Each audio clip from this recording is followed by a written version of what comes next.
which was, yeah, Patrick led it off with Kobe, and then they all kind of piled on. Did you have a feeling it was coming, or was it totally? Well, I knew there was a camera in there, so I thought somebody may say something like congratulations. I didn't realize it was going to go to that level. What does that say about a team that they can still celebrate in, I mean, it's college-like fashion where you're throwing water on a coach to celebrate something he did individually. What does it say about where this team is as far as coming together and what they've become? We got a great group of guys, and the one thing that's always been the case inside the locker room, whether Vooch has had so many double-doubles or so many rebounds throughout his career, there's always a celebration. Guys always say something. Guys, I think, really celebrate each other's successes. Same thing with Kobe being player of the week and then getting player of the month, all those kind of things. So, I appreciated them doing that. They didn't need to do that.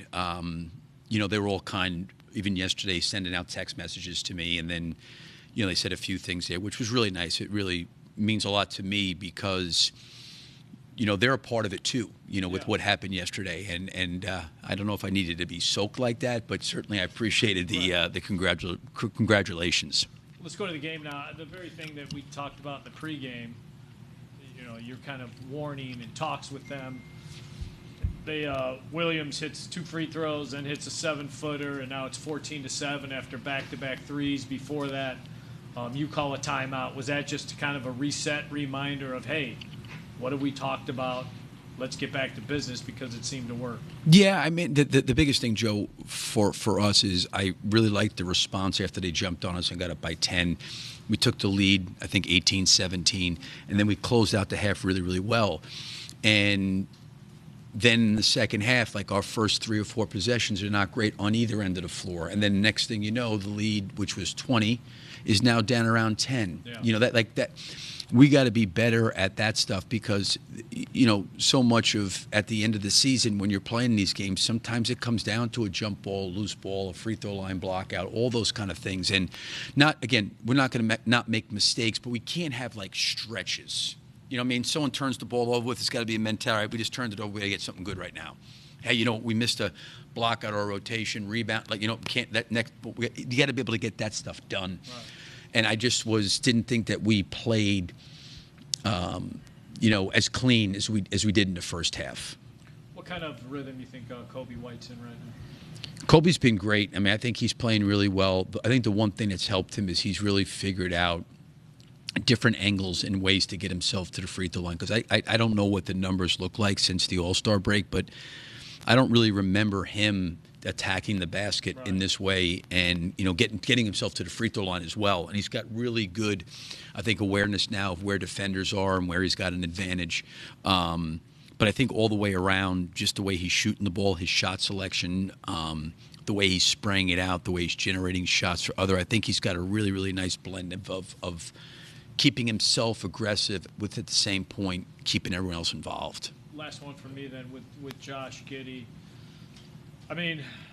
He's from where he was at the beginning of the year, where he was almost unplayable late in games, to where he is now and what he's doing statistically is a huge turnaround. But there's the other side of it he's been on a big stage with Oklahoma City in the playoffs, and we all saw what happened. Dallas went after him, exposed him. In your mind, is this a different Josh, or do you need to see it at that level on that kind of stage? Are you really sold on him that teams are either going to go at him or that he's changed things where you can't go at him? Yeah, you watched the playoffs, and last year, certainly there was, targeting him or him maybe not absorbing the amount of minutes he did during the regular season in the playoffs in that series.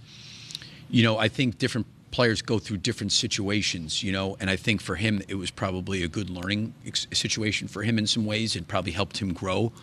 I think with the way he's tried to defend for us and the way he's competed, I feel comfortable with him in those situations right now. Now, I think the further you go and the deeper you go in the playoffs, you're dealing with high-level teams, high-level players. It all goes up to a different level, right? And then, I don't want to sit there and pass judgment and say, oh, yeah, he's got everything figured out, because, it remains to be seen, because none of us have done that yet.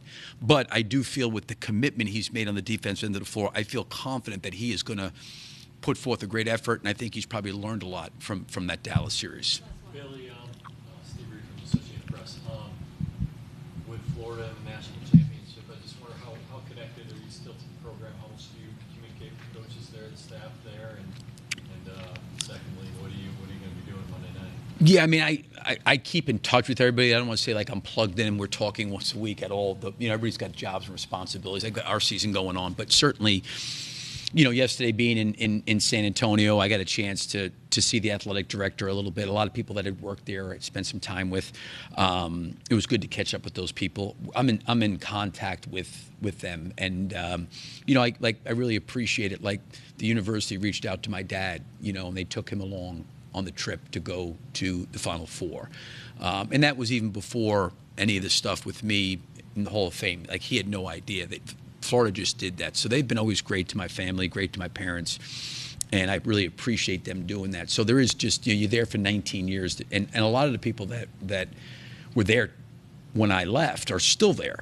So there's a real connection. I think as different people come in, you don't have the relationships, but as of now, those relationships still are there. What are you going to do for the game? I'll watch. I mean, I'm excited for them. I really, really am happy for them. Like I said, there's a lot of people I still know. I'm happy for Todd. He and I don't talk a lot. I don't want to make it seem like that at all. But, we communicate, text, keep in touch. And I'm just happy for him, happy for the school and the administration, fans. I mean, it's great. And I'm because I know how excited they get for it. And it was yesterday being there was great to see the enthusiasm of all the Gators. Thank you. All right. Thank you. Yep. Appreciate it.